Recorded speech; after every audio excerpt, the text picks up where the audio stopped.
ఇప్పుడు ప్రభుత్వం ఏం చేస్తూ ఉంది, అనేక సంక్షేమ కార్యక్రమాలను ఫర్ ఎగ్జాంపుల్ తీసుకుంటే పీడిఎస్ షాప్స్లో, పీడిఎస్ ఏదైతే మనకి పబ్లిక్ డిస్ట్రిబ్యూషన్ సిస్టమ్ ద్వారా ఇచ్చేటువంటి ఈ యొక్క నిత్యావసర వస్తువులు ఏవైతే ఉన్నాయో వాటికి సంబంధించి ఈ యొక్క సబ్సిడీని నేరుగా బ్యాంక్ అకౌంట్లోకి అందిస్తూ ఉన్నారు.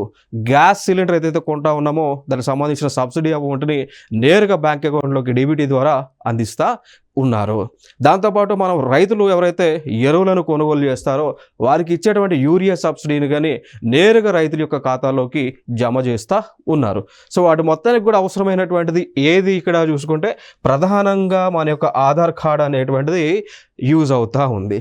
ఓకే, సో అయితే ఇప్పుడు ప్రభుత్వం ఏం చేస్తూ ఉంది అంటే ఈ ఆధార్ సేవలు మరింత వేగంగా వినియోగంలో తీసుకొచ్చడానికి, దాంతోపాటు ట్రాన్స్పరెన్సీ, అకౌంటబిలిటీ అనేటువంటిది పెంపొందించడానికి, దాంతోపాటు Aadhaar verification, address verification, identity వెరిఫికేషన్ని సులువుగా చేసేందుకు కేంద్ర ప్రభుత్వం ఒక అడుగును ముందుకు వేసి ఇక్కడ ఆధార్ గుడ్ గవర్నెన్స్ పోర్టల్ అనేటువంటి దాన్ని తీసుకురావడం జరిగింది.